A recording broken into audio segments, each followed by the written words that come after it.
সালামু আলাইকুম মুজাহিদ ভাই। আজকে এখন হচ্ছে 9টা এখন সেমিস্টারের মৌলিক ব্যবস্থাপনা আছে আজকে সাবজেক্ট। প্রথম সেমিস্টার। হ্যাঁ হ্যাঁ হ্যাঁ হ্যাঁ, প্রথম সেমিস্টার। নবম নবম ব্যাচ না, নবম ব্যাচ।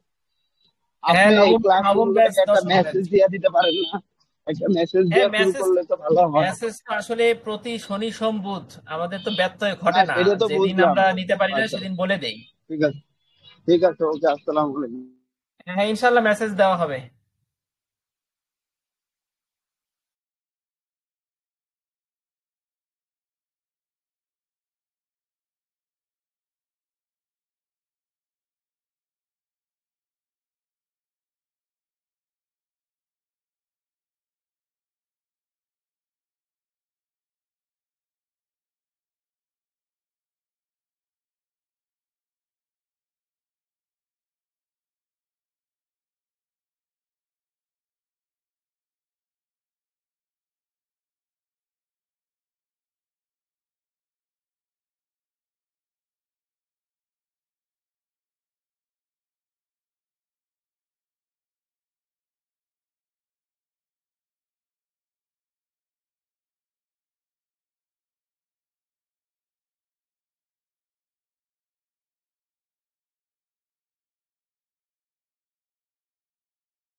আসসালামু আলাইকুম, কেমন আছেন সবাই?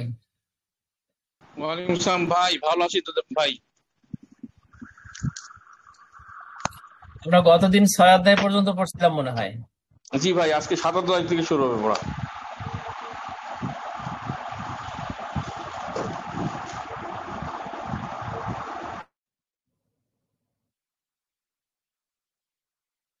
ঠিক আছে, 7 অধ্যায়ে তাহলে কি কি প্রশ্ন আছে আমরা একটু দেখি। 7 অধ্যায়ে 3টা প্রশ্ন খুব ইম্পর্ট্যান্ট। আমরা সেই 3টা ইম্পর্টেন্ট প্রশ্নটা একটু পড়ি, নবম ব্যাচের জন্য যেটা ইম্পর্টেন্ট, পাশাপাশি এটা 10ম ব্যাচের জন্য ইম্পর্টেন্ট।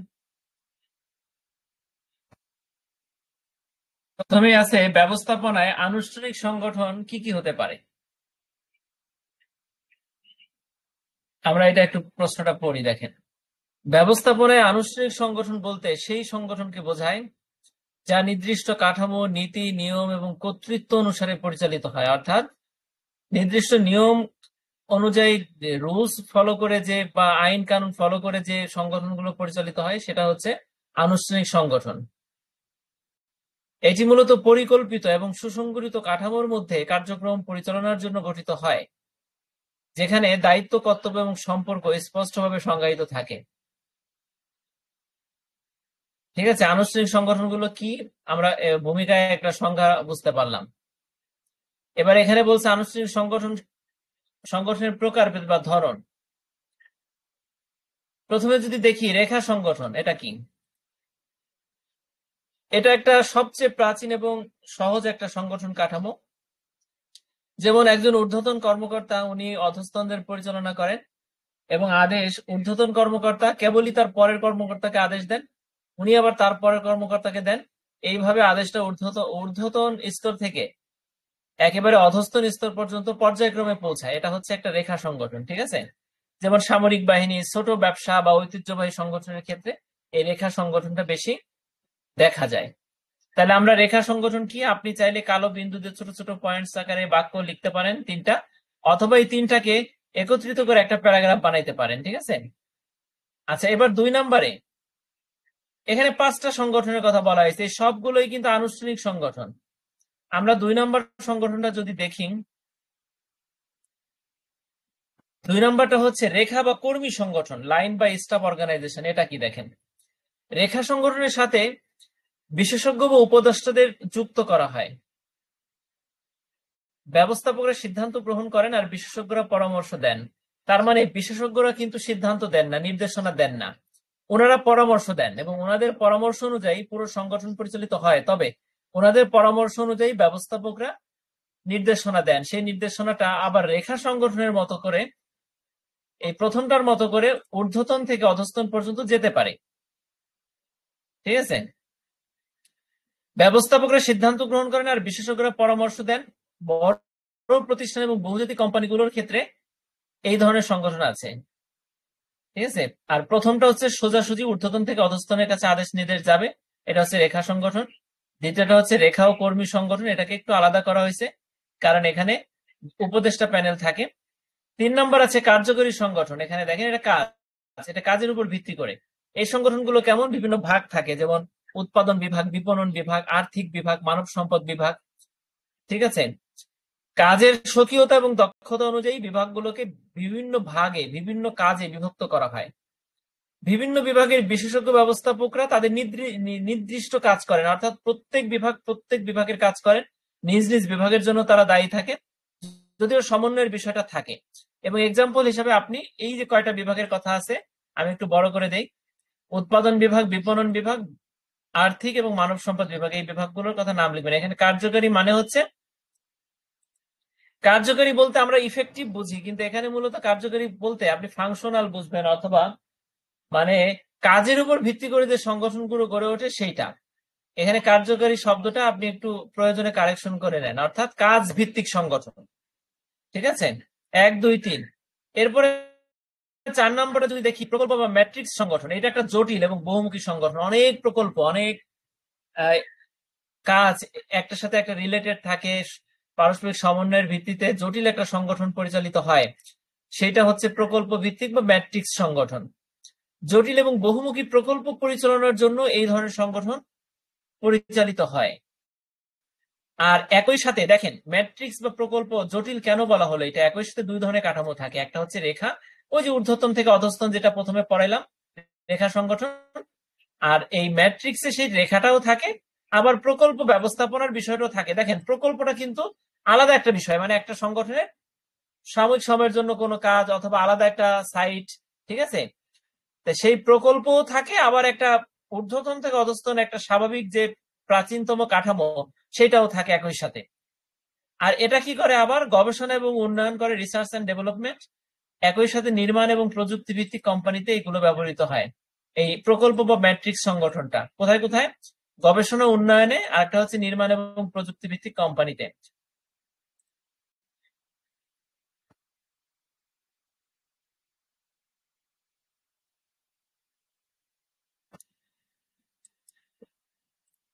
বুঝতে পারছেন?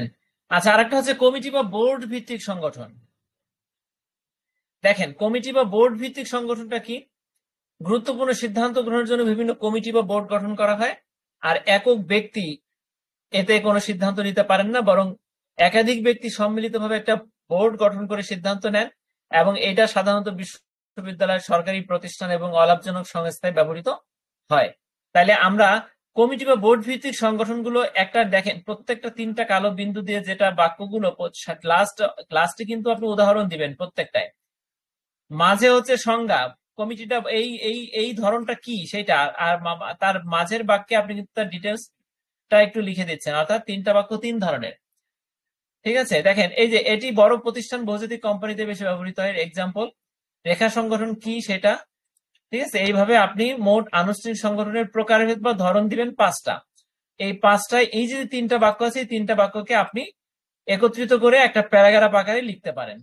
তাহলে আমাদের ব্যবস্থাপনায় আনুষ্ঠানিক সংগঠন কি কি হয় সেটা আমরা লিখতে পারলাম, বুঝতে পারলাম। ঠিক আছে, উদাহরণটা কি আছে দেখেন। আনুষ্ঠানিক সংগঠন সুসংগঠিত কাঠামোর মাধ্যমে প্রতিষ্ঠান পরিচালনার জন্য ব্যবহৃত হয়। প্রতিটি ধরনের সংগঠনের নিজস্ব সুবিধা এবং সীমাবদ্ধতা আছে। এখানে 5টা ধরনের কথা বলছে। প্রত্যেকটা ধরনের নিজস্ব সুবিধা এবং সীমাবদ্ধতা আছে, যা প্রতিষ্ঠানের লক্ষ্য এবং কাজের প্রকৃতির উপর নির্ভর করে নির্বাচন করা হয়। ঠিক আছে, তাহলে আমরা বুঝতে পারলাম। আচ্ছা, এবার নেক্সট প্রশ্নটা কি হতে পারে আমরা দেখি। নেক্সট কোনটা পড়বো আমরা? সরলিক সংগঠন কি? সরলিক সংগঠনের বৈশিষ্ট্য সমূহ বর্ণনা করুন। আচ্ছা আচ্ছা, ঠিক আছে, এটা যদি থাকে আমরা তাহলে এটা পড়ি। দেখেন, সরল রৈখিক সংগঠন কি? সরল রৈখিক সংগঠনের বৈশিষ্ট্য সমূহ বর্ণনা করুন। আমরা সরল রৈখিক দেখেই বুঝে ফেলছি এটা মূলত এই যে রেখা সংগঠন, লাইন অর্গানাইজেশন। সরল রৈখিক সংগঠনটা ঠিক রেখা সংগঠনের মতন বা লাইন অর্গানাইজেশনের মতন। ঠিক আছে, অর্থাৎ সংগঠনের ঊর্ধ্বতন থেকে অধস্তন পর্যন্ত আদেশ নির্দেশ যাবে, আবার অধস্তন পর্যায় থেকে ঊর্ধ্বতন পর্যন্ত বিভিন্ন দাবি, বিভিন্ন ধরনের অনুরোধ যাবে। ঠিক আছে, এই যে সোজাসুজি যে যোগাযোগটা সংগঠনের, এটাই হচ্ছে সরল রৈখিক সংগঠন। আমরা এবার সরল রৈখিক সংগঠনটা কি এবং এর বৈশিষ্ট্যগুলো পড়বো। বৈশিষ্ট্য কয়টা আছে দেখি? 7টা। যদি 8 মার্কে আসে তাহলে এই 7টা বা 8টা লিখলেই হবে। 5-এ আসলে আপনি ইচ্ছা করলে ছোট ছোট প্যারাগ্রাফ করে আপনি এই 7টা লিখতে পারেন, অথবা 2টা কমাতে পারেন। ঠিক আছে, সরল রৈখিক সংগঠনটা কি আমরা সংজ্ঞাটা পড়ি। দেখেন, সরল রৈখিক সংগঠন হলো সবচেয়ে প্রাচীন এবং সহজ সংগঠন কাঠামো, যেখানে কর্তৃত্বের আদেশ ঊর্ধ্বতন থেকে নিম্ন পর্যায়ে সরাসরি পৌঁছে। প্রতিটি কর্মী শুধুমাত্র একজন ঊর্ধ্বতন কর্মকর্তার অধীনস্থ থাকে, অর্থাৎ আপনার কেবলই উপরের যিনি, তার নেতৃত্বে আপনি কাজ করেন। ঠিক আছে, তিনি আবার তার উপরের অফিসারের নেতৃত্বে কাজ করেন। এইভাবে ঊর্ধ্বতনের কাছ থেকে আদেশ নির্দেশ পেয়ে অধস্তন কাজ করবে, ঊর্ধ্বতন থেকে নিম্ন স্তরে আদেশ পৌঁছাবে। এটা হচ্ছে সরলরৈখিক সংগঠনের সংজ্ঞা। এই কাঠামোতে একটা বিষয় খুবই গুরুত্ব পায়, সেটা হচ্ছে আদেশের শৃঙ্খলা। অর্থাৎ আদেশ দিবে, সেই শৃঙ্খলার মধ্যে সবাই কাজ করবে, যেটা সোজাসুজি বা রৈখিক, স্ট্রেইট লাইন, যা সংগঠনকে সহজ এবং কার্যকরভাবে পরিচালিত করতে সহায়তা করে। এখন সরল রৈখিক সংগঠন যদি আসে কাকে বলে তাহলে আপনি এতটুকু লিখলেই হয়ে যাবে। ঠিক আছে, আর 3 মার্কের সংজ্ঞা আসলে এতটুকু লেখার পাশাপাশি একটা এক্সাম্পল দিবেন। আর এই প্রশ্নের সাথে আসলে এতটুকু দিলেই যথেষ্ট। তারপরে আমরা চলে যাচ্ছি সরলরৈখিক সংগঠনের বৈশিষ্ট্য সমূহের মধ্যে। 7টা বৈশিষ্ট্য আমরা পড়ব।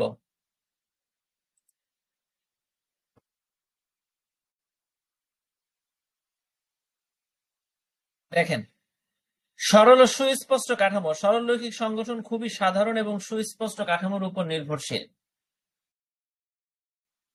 মানে ওই যে ঊর্ধ্বতন থেকে অধস্তন পর্যন্ত যাবে, কোনো ম্যাট্রিক্স কাঠামো নাই, কোনো জটিল কঠিন কোনো কাঠামো নাই। ঠিক আছে, ডানে বামে কোনো বিভাগ নাই, একবারে সোজাসুজি ঊর্ধ্বতন থেকে অধস্তন পর্যন্ত আদেশ নির্দেশ যাবে, ডিপার্টমেন্ট গুলো এইভাবে সাজানো। তার মানে এটা হচ্ছে সরল এবং সুস্পষ্ট কাঠামো। আর পরেরটা কি? একক কর্তৃত্ব। দেখেন, এখানে একজন কর্মী শুধুমাত্র তার কেবলই ঊর্ধ্বতন কর্মকর্তার কাছ থেকে আদেশ নির্দেশ গ্রহণ করবে। ঠিক আছে, এর ফলে দ্বৈত কর্তৃত্বের সমস্যা হয় না। কিন্তু ম্যাট্রিক্স সংগঠনগুলোতে কি হয়, ওই যেখানে বিভিন্ন ডিপার্টমেন্ট থাকে সেখানে কি হয়, এইচআর ডিপার্টমেন্ট থেকে একটা আদেশ আসতে পারে, আবার আপনার ডিপার্টমেন্টের ম্যানেজার থেকে একটা আদেশ আসতে পারে। ঠিক আছে, সমন্বয়ের দরকার হয়। একক কর্তৃত্ব কিন্তু এখানে থাকে না। সমমর্যাদার অনেক কর্মকর্তা থাকে, তাদের কাছ থেকে বিভিন্ন ধরনের আদেশ আসে। তার মানে সরলরৈখিক সংগঠনের ওই সমস্যা নাই, এখানে একক কর্তৃত্বের বিষয়টা থাকে। প্রথমটা কি? সরল এবং সুস্পষ্ট কাঠামো। 2 নম্বরটা হচ্ছে একক কর্তৃত্ব। 3 নম্বর কি? আদেশ এবং দায়িত্বের সরাসরি সংযোগ। এটা কি? ঊর্ধ্বতন অধস্তনকে আদেশ দিচ্ছে, অধস্তন যে কোনো ব্যাপারে ঊর্ধ্বতনের কাছে রিপোর্ট করতেছে। তার মানে এখানে আদেশ এবং দায়িত্বের সরাসরি সংযোগ ঘটতেছে। খুবই সহজ এবং কার্যকরী হয় এই সংগঠনগুলো। ঠিক আছে,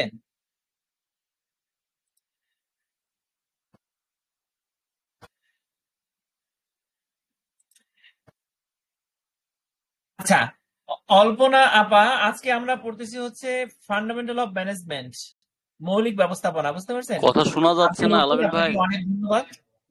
হ্যাঁ, এবার শোনা যায় কথা? কথা শোনা যাচ্ছে? সবাই না, শুনতে শোনা পাচ্ছেন? যাচ্ছে না। আচ্ছা, শাহজাহান ভাই সহ সাইফুল ভাই যারা আছেন, খোরশেদ ভাই, সবাই জি শুনতে ভাই, পাচ্ছেন? শুনতে পাচ্ছি। জি আচ্ছা ভাইয়া, আমি তো শোনা যাচ্ছে ক্লিয়ার না। শুনতে পাচ্ছি আপনার কথা। আচ্ছা, তাহলে রফিক ভাই শুনতে পাচ্ছেন না, বাকি সবাই শুনতে পাচ্ছেন তো? জি ভাইয়া, ক্লিয়ার শোনা জি যাচ্ছে। জি, শোনা যাচ্ছে ভাই। আচ্ছা রফিক ভাই, তাহলে বোধহয় টেলিগ্রাম তো খুব ভালো নেট লাগে, টেলিগ্রামে বোধহয় আপনার একটু সমস্যা হতে পারে। ঠিক আছে, সবাই যেহেতু শুনতে পাচ্ছেন। আচ্ছা, আমরা আজকে পড়তেছি হচ্ছে ফান্ডামেন্টাল অফ ম্যানেজমেন্ট, নবম এবং দশম ব্যাচের ফার্স্ট সেমিস্টারের জন্য সবাই আছেন এখানে। ঠিক আছে, আর আজকের অধ্যায়টা হচ্ছে সপ্তম অধ্যায়। আমরা প্রথম থেকে ধারাবাহিকভাবে সপ্তম পর্যন্ত আসছি। এর আগে আমরা ব্যবসায় যোগাযোগ শেষ করছি এবং একাধিকবার মানে প্রত্যেক সেমিস্টারের বই আমরা কয়েকবার করে শেষ করা হয়েছে। ইনশাআল্লাহ ধারাবাহিকভাবে শেষ হচ্ছে। ঠিক আছে আপা, থাকবেন। আচ্ছা, তাহলে এবার আমরা দেখেন সরল এবং সুস্পষ্ট কাঠামোটা পড়লাম, একক কর্তৃত্ব পড়লাম, আদেশ এবং দায়িত্বের সরাসরি সংযোগ এটা কি এটাও পড়লাম। আচ্ছা দেখেন, সিদ্ধান্ত গ্রহণের গতি দ্রুত। সরল রৈখিক সংগঠনে যেখানে মনে করেন বিভিন্ন বিভাগ নাই, আপনার ম্যানেজারই উনি যেমন আপনার কাজ দেখতেছে, উনি আবার আপনার এইচআর রিলেটেড বিষয়গুলো দেখতেছে, বেতন ভাতাও উনি দিচ্ছে, অর্থাৎ উনার আদেশ নির্দেশ অনুযায়ী সবকিছু হচ্ছে। এখানে অন্য কোনো কর্তৃত্ব আপনাকে মেনে নিতে হচ্ছে না। তাহলে এই ধরনের সংগঠনের ক্ষেত্রে কি হবে, যে কোনো সিদ্ধান্ত খুব দ্রুত নেওয়া যায়। ঠিক আছে। আচ্ছা, 4 নাম্বার। এবার 5 নাম্বারে কি আছে দেখেন। আচ্ছা, আমরা প্রথম 4টা একটু ভালো করে আবার পড়ি। দেখেন, সরল রৈখিক সংগঠনগুলো সরল এবং সুস্পষ্ট হয়। এটা কি? সরল রৈখিক সংগঠন খুবই সাধারণ এবং সুস্পষ্ট কাঠামোর উপর নির্ভরশীল। প্রতিটি কর্মী জানে তাদের কি কাজ এবং তারা কার অধীনে কাজ করছে। তাদের ম্যানেজারকে তাদের আদেশ নির্দেশ কে দিবে এটা তারা জানে এবং তাদের কাজ কি সেটা জানে। আর একক কর্তৃত্বটা কি? এখানে প্রত্যেক কর্মী শুধুমাত্র একজন ঊর্ধ্বতনের কাছ থেকে আদেশ নির্দেশ পাবে, ফলে দ্বৈত কর্তৃত্বের সমস্যা হবে না। যেটা আমি বললাম যে বিভিন্ন ডিপার্টমেন্ট থাকলে, সমমর্যাদার অনেক ম্যানেজার থাকলে বিভিন্ন জনের কাছ থেকে বিভিন্ন আদেশ আসতে পারে, সেটা এই ধরনের সরল সংগঠনের ক্ষেত্রে হবে না। আদেশ এবং দায়িত্বের সরাসরি সংযোগের বেলায় কি হবে?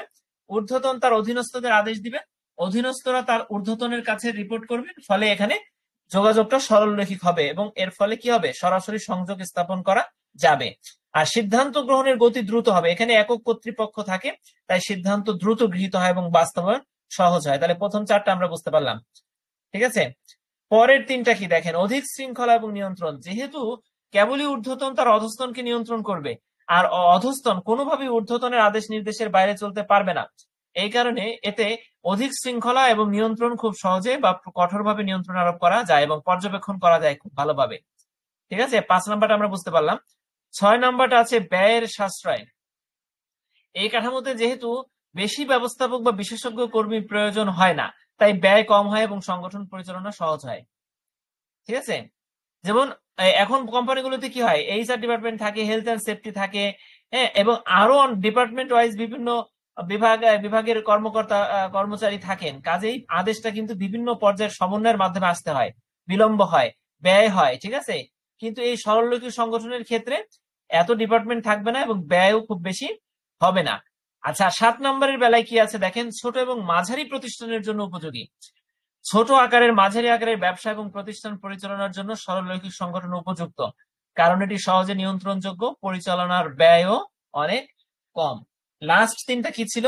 অধিক শৃঙ্খলা এবং নিয়ন্ত্রণ, ব্যয়ের সাশ্রয়, ছোট ও মাঝারি প্রতিষ্ঠানের জন্য উপযোগী। দেখেন এখানে যে 7টা আছে, আপনি সরলরৈখিক সংগঠনের বৈশিষ্ট্য এই 7টাকে বাদ দিতে পারবেন না, এই 7টাই আপনাকে দিতে হবে। তো ছোট্ট করে লেখা হয়েছে, আশা করি আপনাদের জন্য উপকার হবে। এবার উপসংহারটা দেখি।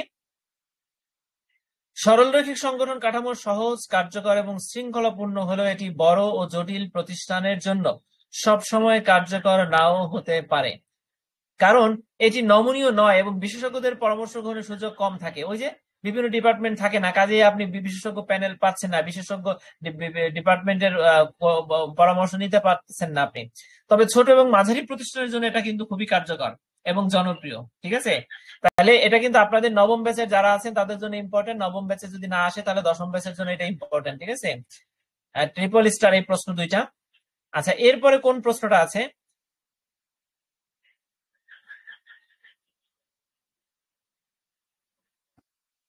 ভাই কমিটি সংগঠন সংজ্ঞা কি দিন? আচ্ছা ঠিক আছে, ট্রিপল স্টার 3 নাম্বারটা ট্রিপল জি জি স্টার, জি তাই না শাহজাহান ভাই? জি ভাইয়া, এটা ট্রিপল স্টারের প্রশ্নটা। আচ্ছা জি, থ্যাংক ইউ। ঠিক আছে, তাহলে আমরা কমিটি সংগঠনটা বা কমিটি অর্গানাইজেশনটা পড়ি। দেখেন আজকে যে 3টা প্রশ্ন এখন পর্যন্ত পড়লাম, এই 3টা কিন্তু নবম ব্যাচের যারা আছেন আপনারা এই 3টা ভালো করে পড়ে পরীক্ষা দিতে যাবেন। এই 3টা কিন্তু আপনাদের জন্য খুবই ইম্পর্টেন্ট। ঠিক আছে, আচ্ছা আমরা তাহলে কমিটির সংগঠনটা পড়ি। আর এরপরে ডাবল স্টার এবং ওয়ান স্টার প্রশ্নগুলো যেগুলো পড়বো সেগুলো দশম ব্যাচের জন্য কিন্তু ইম্পর্টেন্ট। ঠিক আছে, তাহলে আমরা কমিটি সংগঠনের সংজ্ঞাটা পড়ি। আমরা প্রথমে যে সংগঠনের যে ধরনগুলো পড়ছিলাম আনুষ্ঠানিক সংগঠনের, তার মধ্যে কিন্তু একটা প্রকারভেদ ছিল কমিটি সংগঠন। ঠিক আছে,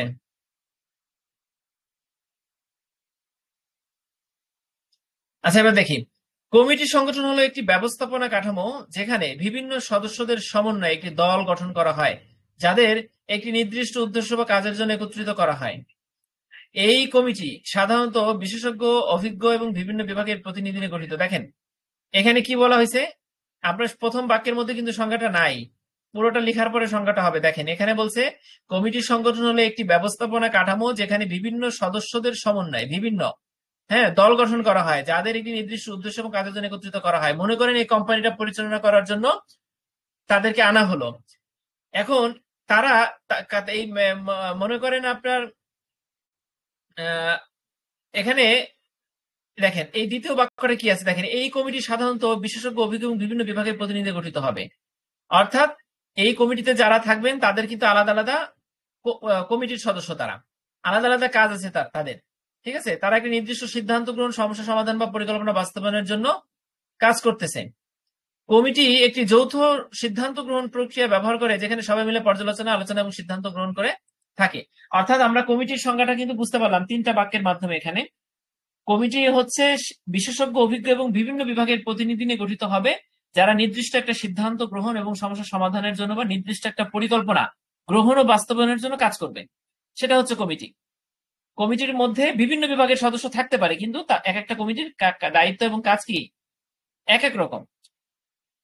ঠিক আছে, তাহলে আমরা কমিটির সংগঠন আসলে এটা আমরা লিখবো। এরপরে কমিটির সংগঠনের সুবিধা এবং অসুবিধা। দেখেন সুবিধা কয়টা আছে? 5টা। অসুবিধা আছে 5টা। এখন সুবিধা 5টা, যদি 8 মার্কে আসে তাহলে 5টা 10টায় আপনাকে দিতে হবে একসাথে আসলে।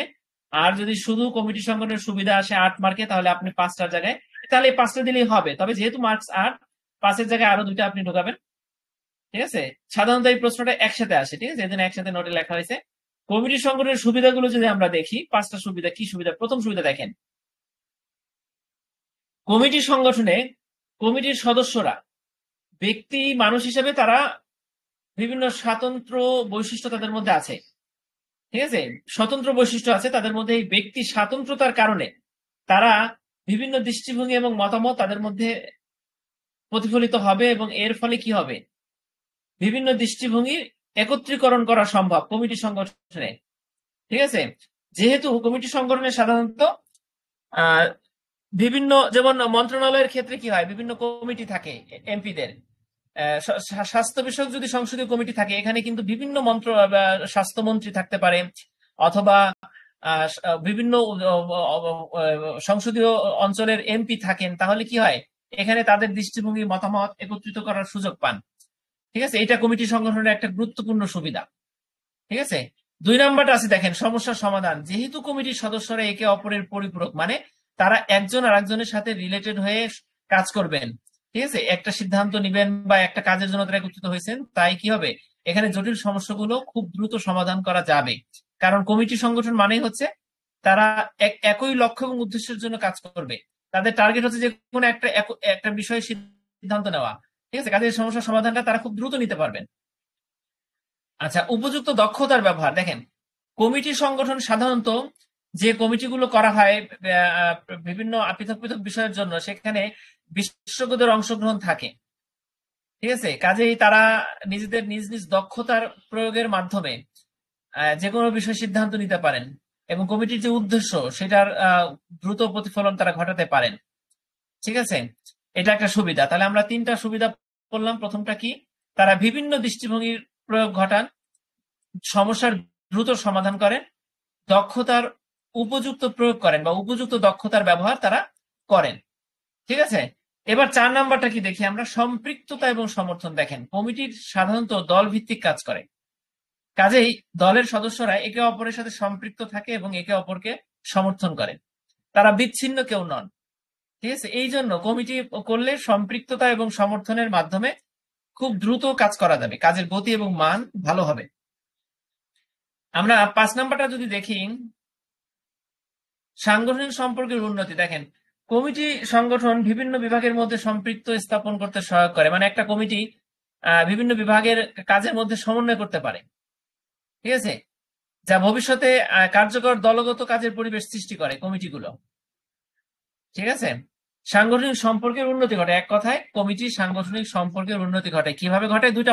দুইটা কাজের মাধ্যমে। একটা হচ্ছে কি, তারা বিভিন্ন বিভাগের মধ্যে সম্পর্ক স্থাপন করতে পারে এবং এর মাধ্যমে অথবা দলগত কাজের মাধ্যমে ভবিষ্যতে কাজের পরিবেশটাকে এমনভাবে উন্নত করে যাতে দলগত কাজের একটা পরিবেশ তৈরি হয়। ঠিক আছে, তাহলে কমিটি সংগঠনের 5টা সুবিধা পেলাম আমরা। 5টা সুবিধা আমরা পয়েন্ট 5টা যদি একটু মনে রাখি তাহলে আমরা লিখতে পারবো। এবার কমিটি সংগঠনের অসুবিধা কি আছে দেখেন, 5টা অসুবিধা। আচ্ছা দেখেন, সিদ্ধান্ত গ্রহণে বিলম্ব। কমিটির মধ্যে বিভিন্ন ব্যক্তি থাকে, তাদের মধ্যে মতামত নিতে হয়। কমিটির কেউ একজন সদস্য যদি না থাকেন আজকে সবাই, তাহলে হয়তো সিদ্ধান্ত নেওয়া যায় না। ঠিক আছে, এবং মতামত আলোচনা করার প্রয়োজন পড়ে, কাজেই কমিটিটা অনেক সময় সিদ্ধান্ত খুব দ্রুত নিতে পারেন না। এটা একটা কারণ। ঠিক আছে, আমরা এখানে অনেক সময় এই অসুবিধাগুলো সাধারণত অসুবিধার স্বার্থে অসুবিধা লেখা হয়। ঠিক আছে, অনেকটা আপনার মনে হতে পারে যে অসুবিধা না, তারপর আপনার লেখার স্বার্থে এটা পড়তে হবে। দায়িত্বহীনতা। দেখেন কমিটির সদস্যদের মাঝে কখনো কখনো দায়িত্বের অভাব দেখা দিতে পারে। কারণ দেখেন, যৌথ প্রক্রিয়ায় যে কোনো যৌথ কমিটিতে সবাই চিন্তা করে যে আমি এককভাবে সিদ্ধান্ত নেওয়ার ক্ষমতা যেহেতু আমার নাই, কাজে আমি নিব না, উনি কথাটা বলুন, উনি নিক। এইভাবে একজন আরেকজনের উপর দায়িত্ব ছেড়ে দেওয়ার ফলে একটা কমিটি বা একটা গ্রুপ ভালো সিদ্ধান্ত অনেক সময় নিতে পারে না। আর একজন ব্যক্তির হাতে যদি সিদ্ধান্তের ক্ষমতা দিয়ে দেওয়া হয় তাহলে অনেক সময় দেখা যায় উনি খুব দ্রুত কার্যকরী সিদ্ধান্ত নিয়ে ফেলছেন। এটা কিন্তু একটা দল বা কমিটির মাধ্যমে সিদ্ধান্ত নিলে এটা একটা কিন্তু সমস্যা। ঠিক আছে, আর অতিরিক্ত ব্যয়। একটা কমিটি তৈরি করা, তাদের পিছনে অনেক ব্যয় হয়। ঠিক আছে, সদস্যদের বিভিন্ন নিয়োগ দিতে হয়, আলোচনার সময় বা বিভিন্ন কারণে অনেক ব্যয় হয় কমিটি করলে। কাজেই যদি কমিটি না করে অন্য কোনো ভাবে সিদ্ধান্ত নেওয়া যায় তাহলে বোধহয় ব্যয় কমে, এখানে সেটা বলা হয়েছে। তার মানে আপনি কমিটি সংগঠনের অসুবিধার বেলা আপনি কি কি দিবেন মনে রাখেন। একটা হচ্ছে সিদ্ধান্ত গ্রহণে বিলম্ব, 2 নম্বর হচ্ছে দায়িত্বহীনতা। কারণ একজন, দেখেন কি বলছে এখানে, একটি যৌথ প্রক্রিয়া হয় কেউই পুরোপুরি দায়িত্ব নেয় না। মানে একটা দল হয়, মনে করেন আমি করবো না উনি করবেন, এটার কারণে কেউই দায়িত্ব নিতে চান না। আর একটা অতিরিক্ত ব্যয়। ঠিক আছে, 3টা গেল। এবার 4 নম্বর 5 নম্বরে কি আছে, কমিটির কার্যকারিতা কমে যাওয়া। যদি কমিটির সদস্যরা যথাযথভাবে কাজ না করেন বা সঠিক সময়ে সিদ্ধান্ত নিতে না পারেন তাহলে কার্যকারিতা হ্রাস পায়, প্রতিষ্ঠান ক্ষতিগ্রস্ত হয়। ঠিক আছে, কাজেই কমিটিকে কার্যকর করা না হলে, খুব অ্যাক্টিভ না থাকলে কমিটি কার্যকারিতা কমে যাবে এবং প্রতিষ্ঠানের লাভের পরিবর্তে ক্ষতি হবে। নেতৃত্বের অভাব। দেখেন কমিটিতে একক নেতৃত্বের অভাব থাকতে পারে। কমিটি সবাই মনে করতে পারে যে আমরা সমমর্যাদা সম্পন্ন। ঠিক আছে, এখানে কে নেতৃত্ব দিবেন? এই যে নেতা না থাকার কারণে কমিটি অনেক সময় ভালো সিদ্ধান্ত নিতে পারেন না। ঠিক আছে, তার মানে কমিটিতে অনেক সময় নেতৃত্বের অভাব বা নেতৃত্বের ভূমিকার অভাব দেখা দিতে পারে। এই কথাগুলো আপনি লিখবেন। এখানে 5টা অসুবিধা আছে, আমরা পড়ি আবার। দেখেন, সিদ্ধান্ত গ্রহণে বিলম্ব, দায়িত্বহীনতা, অতিরিক্ত ব্যয়, কমিটির কার্যকারিতা কমে যাওয়া, নেতৃত্বের অভাব। ঠিক আছে, এবার আমরা উপসংহারটা যদি দেখি, কমিটি সংগঠনের একটি কার্যকর পদ্ধতি হতে পারে যেখানে বিভিন্ন সদস্যদের অভিজ্ঞতা এবং দক্ষতার সমন্বয় ঘটানো হয়। তবে এর কিছু অসুবিধাও রয়েছে, যেমন সিদ্ধান্ত গ্রহণের বিলম্ব, কার্যকারিতার অভাব। তাই এটি সঠিকভাবে পরিচালিত হলে একটি শক্তিশালী সংগঠন তৈরি করতে এই কমিটিটা সহায়ক হবে। অন্যথায় কি করবে? স্থবিরতা সৃষ্টি করবে। ঠিক আছে, তাহলে মোট কথা কমিটির সঙ্গে অসুবিধা 5টা, সুবিধা 5টা আপনাকে মনে রাখতে হবে। ঠিক আছে, তো এই 3টা প্রশ্ন কি মোটামুটি আপনাদের কাজে লাগবে? হয়েছে? বলেন।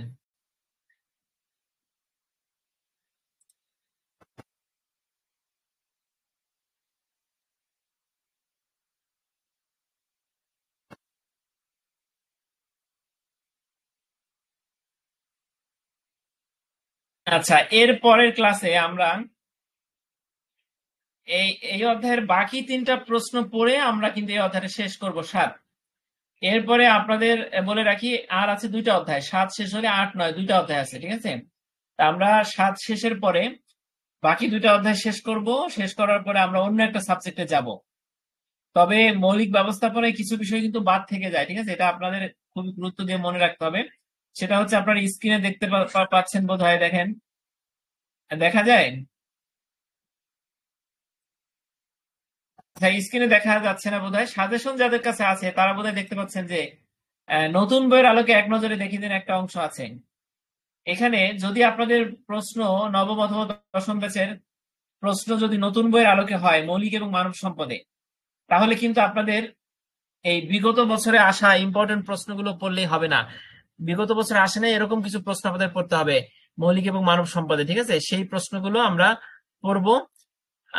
এই মৌলিক ব্যবস্থাপনার স্বাভাবিকভাবে যেভাবে শেষ করতেছি এটা শেষ করার পরে যদি আপনারা বলেন তাহলে মৌলিক ব্যবস্থাপনার ওই অংশটুকু আমরা আবার শেষ করব, নতুন বইয়ের আলোকে অংশটুকু, ঠিক আছে?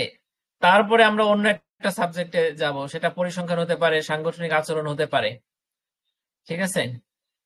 আচ্ছা, ঠিক আছে। তাহলে আপনাদের কাছে একটা অনুরোধ, আপনারা প্রত্যেকে আপনাদের নিজ নিজ গ্রুপে আমাদের অনলাইন ক্লাস গ্রুপ স্টাডির কথা বলবেন, কারণ এটার মাধ্যমে কিন্তু আমরা অনেকেই, আমি নিজে উপকৃত হই, অনেকেই আমরা উপকৃত হই, ঠিক আছে? পরীক্ষার আগের দিন পর্যন্ত অনলাইন ক্লাস গ্রুপ স্টাডি চলে, এমনকি পরীক্ষার প্রস্তুতিটাও আমরা এখানে বসে নেই।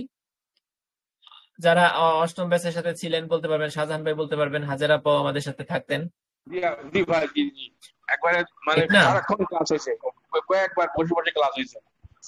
হ্যাঁ, পরীক্ষার আগের সপ্তাহ জি জি সপ্তাহ জুড়ে আমরা প্রায় অনেকবার পড়তে বসি, জি 4-5 বার করে পড়তে বসি, এবং জি ভাই, জি। পরীক্ষার বৃহস্পতিবারের দিন বিশেষ করে পরীক্ষার আগের দিন আমরা 7-8 ঘন্টা পর্যন্ত পড়ি, এবং খুবই কার্যকর ভাবে আমরা কি কি পড়বো সাজেশনের আলোকে বিভিন্ন বিষয় শেয়ার করি আমরা এখানে, ঠিক আছে? শর্ট সাজেশন, হট সাজেশন, ঠিক আছে?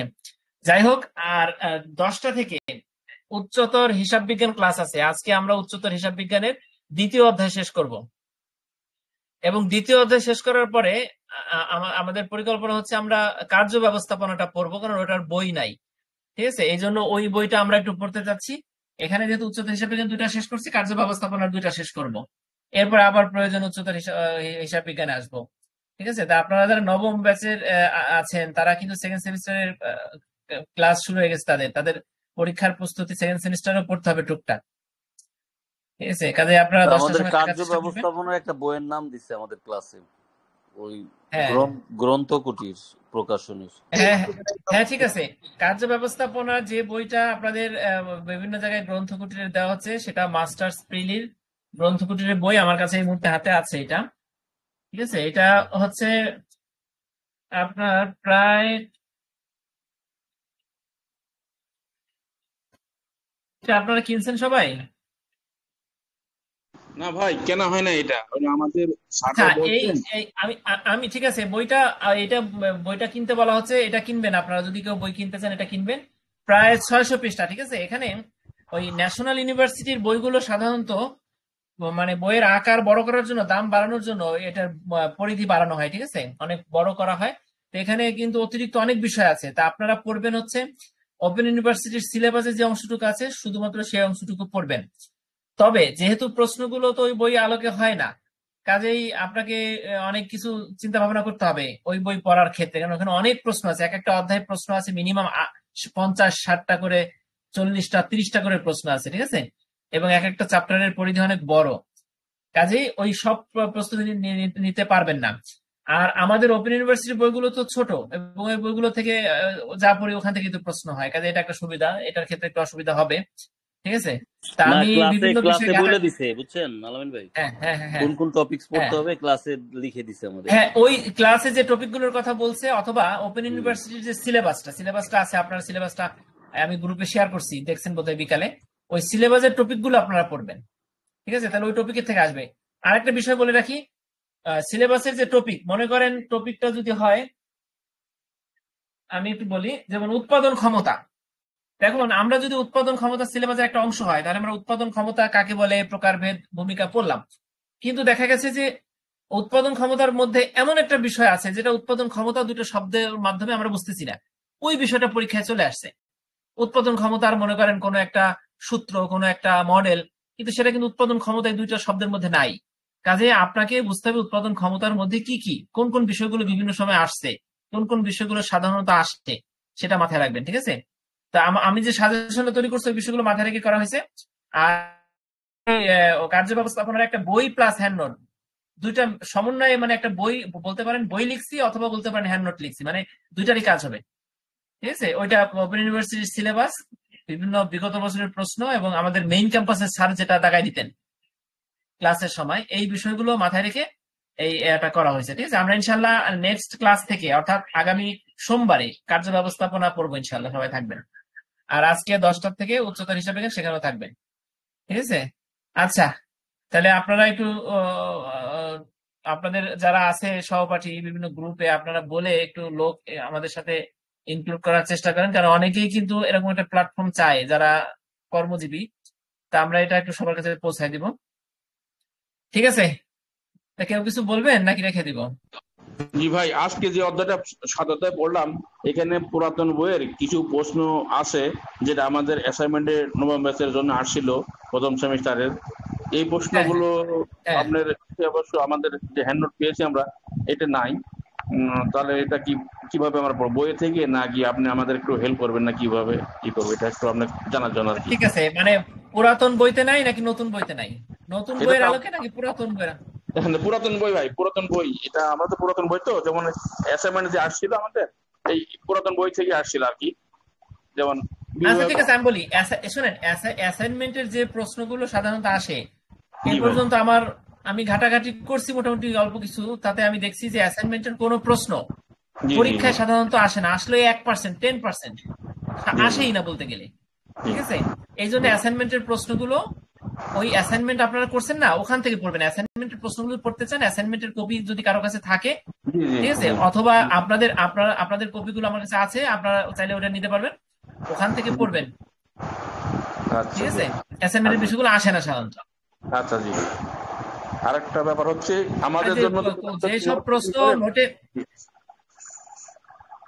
হ্যালো, হ্যাঁ জি সাধারণ ভাই, যেসব প্রশ্ন নোটে নাই বা পরীক্ষার আগের দিন উদয় হওয়া কোনো প্রশ্ন যদি না পান, আমার আর্কাইভে বিপুল পরিমাণে প্রশ্ন আছে। ঠিক আছে? সেইগুলো থেকে আমি ইনশাল্লাহ, আমাকে বললে আমি সেই প্রশ্নের উত্তরটা আমি ওয়েবসাইটে দিয়ে দেবো, অথবা ক্লাস করানোর সময় তো দেখবো যে এটা নাই, তখন তো ধরা পড়বে। ঠিক আছে? জি জি জি, ইনশাল্লাহ ইনশাল্লাহ।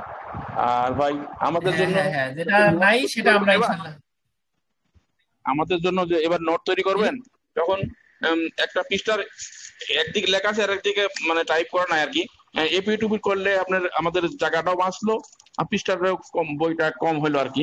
এই জন্য জি জি জি, না এখানে একটা বিষয় হচ্ছে কি, এটা যদি জি ওই ভাই, যে প্রফেশনালি মানে ছাপাখানার থেকে বই আকারে বের করা হতো, তাহলে জি সে এপিটুপিট করা যেত। আমি এই বিষয়টা বলি হচ্ছে লেজার প্রিন্টিং দিয়ে, ফটোকপি মেশিন দিয়ে মনে ও করেন এক আচ্ছা, সেট বই ছাপালাম, বইটাকে এপিটুপিট করে ফটোকপি করাটা, মানে এতগুলো পৃষ্ঠার সিকোয়েন্স ঠিক রাখা মানে ও, একেবারেই পসিবল না। জি বুঝতে ভাই জি, পারছেন? বুঝতে আর হচ্ছে পেরেছি। পিডিএফ ফাইল আকারে লেজার প্রিন্টিং দিয়ে ছেড়ে দেই, ওটা জি বেরোইতে থাকে, তখন ওটাকে আবার এপিট ওপিট করা যায় না। আর প্রিন্টিং মেশিনে ফটোকপিতে একটা পৃষ্ঠা ঢুকানো যায়, প্রিন্টিং এ কিন্তু ওটা ঢুকালে প্রিন্টিং মেশিনের সমস্যা হয়। এই জন্য আর কি ওটা করা সম্ভব হয় না। বুঝতে পারছেন? জি ভাই, বুঝতে পেরেছি। এপিট ওপিট। সেকেন্ড সেমিস্টার সব নোট কি তৈরি হয়েছে? সেকেন্ড সেমিস্টারের 3টা নোট ভাই তৈরি হয়েছে, সরি 2টা হয়েছে ফুল, মানে প্রিন্ট করা আছে আমার কাছে, আর সাজেশনটা তৈরি হয়েছে। আর বাকি 3টা নোটের বোধহয় 20%-এর মতন গড়ে বাকি আছে, সেটা হয়তো 1 সপ্তাহ 10 দিনের মধ্যে শেষ হবে। 20% বলতে সাজগোজ আনুষঙ্গিক বিষয়গুলো বাকি আছে। ও আচ্ছা, ঠিক আছে ভাই।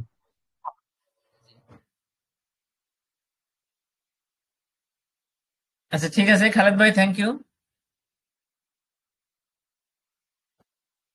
আচ্ছা ঠিক আছে, তাহলে আমরা ইনশাল্লাহ 10টায় সেকেন্ড সেমিস্টারের উচ্চতর হিসাব বিজ্ঞান ক্লাসে আপনারা সবাই থাকবেন আশা করি। ঠিক আছে, রেখে দেই। জি ভাই, আসসালামু আলাইকুম ভাই। ওয়ালাইকুম আসসালাম।